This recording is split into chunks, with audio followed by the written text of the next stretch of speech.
KSRTC ജീവനക്കാരുടെ 5 ദിവസത്തിൽ കുറയാത്ത ശമ്പളം മുഖ്യമന്ത്രിയുടെ ദുരിതാശ്വാസ നിധിയിലേക്ക് നൽകാൻ നിർദ്ദേശം.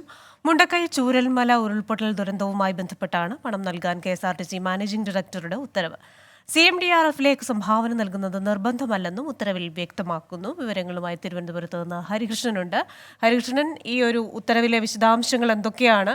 ഈ CMDRFലേക്ക് പണം നൽകുന്നതിൽ നിർബന്ധമില്ലെന്ന പരാമർശം കൂടി ഉണ്ടല്ലോ. കൃഷ്ണ, ഈ ബോണസും ഉത്സവബത്തയും ഇല്ലാതെ വലയുന്ന KSRTC ജീവനക്കാർക്ക് ഇരുട്ടടിയായി ശമ്പളത്തിൽ നിന്ന് ദുരിതാശ്വാസ നിധിയിലേക്ക് പണം പിടിക്കാനാണ് ഇപ്പോഴുള്ളൊരു നീക്കം എന്ന് പറയുന്നത്. KSRTC ജീവനക്കാരുടെ 5 ദിവസത്തിൽ കുറയാത്ത ശമ്പളം മുഖ്യമന്ത്രിയുടെ ദുരിതാശ്വാസ നിധിയിലേക്ക് നൽകാനാണ് നിർദ്ദേശം. വയനാട് ഉരുൾപൊട്ടൽ ദുരന്തവുമായി ബന്ധപ്പെട്ടാണ് ഈ പണം നൽകാനുള്ള നിർദ്ദേശം നൽകിയിരിക്കുന്നത്.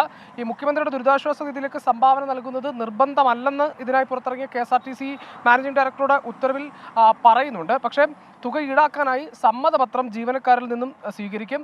5 ദിവസത്തെ വേതനം സംഭാവന ചെയ്യുന്നവർക്ക് 3 ഗഡുക്കളായി തുക നൽകാമെന്നാണ് ഈ ഉത്തരവിൽ പറയുന്നത്.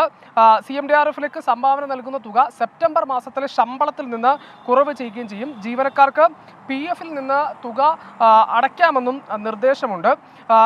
സെപ്റ്റംബറിലെ ശമ്പളം അടുത്ത മാസമാണ് ലഭിക്കുന്നത്. ആ ശമ്പളത്തിൽ നിന്ന് പണം അടയ്ക്കാനാണ് ഇപ്പോൾ നിർദ്ദേശിച്ചിരിക്കുന്നത്. എന്തായാലും ഓണത്തിന് ജീവനക്കാർക്ക് ഒറ്റ ഗഡുവായിട്ടാണ് ഈ ശമ്പളം ലഭിച്ചിട്ടുള്ളത്. അതിൻ്റെ കൂടെയാണ് ഇത്തരത്തിലൊരു ഇരുട്ടടി എന്ന രീതിയിൽ ഇത്തരത്തിൽ ഈ ഉത്തരവ് ഇറങ്ങിയിട്ടുള്ളത്. അത് KSRTC നേരത്തെ തന്നെ ഇതുമായി ബന്ധപ്പെട്ട് ഈ സാലറി ചലഞ്ച് ഒക്കെ നടന്ന സമയത്ത് തന്നെ ഇത്തരത്തിലൊരു നിർദ്ദേശം നൽകിയതായിരുന്നു ജീവനക്കാർക്ക്. അത് ഉത്തരവായി ഇറക്കി എന്നുള്ളതാണ് KSRTC നൽകുന്ന വിശദീകരണം. അതായത് നേരത്തെ തന്നെ നൽകിയ നിർദ്ദേശം അത് ഉത്തരവായി ഇറങ്ങിയെന്ന് മാത്രമാണ് ഇപ്പോൾ KSRTC പറയുന്നത്. ഏതായാലും ജീവനക്കാരെ സംബന്ധിച്ചിടത്തോളം അത് ഇരുട്ടടിയാണ് എന്നതിൽ സംശയമില്ല. ക്രിസ്റ്റീന. ശരി, ഹരികൃഷ്ണനാണ് തിരുവനന്തപുരത്ത് നിന്ന് വിവരങ്ങൾ നൽകിയത്.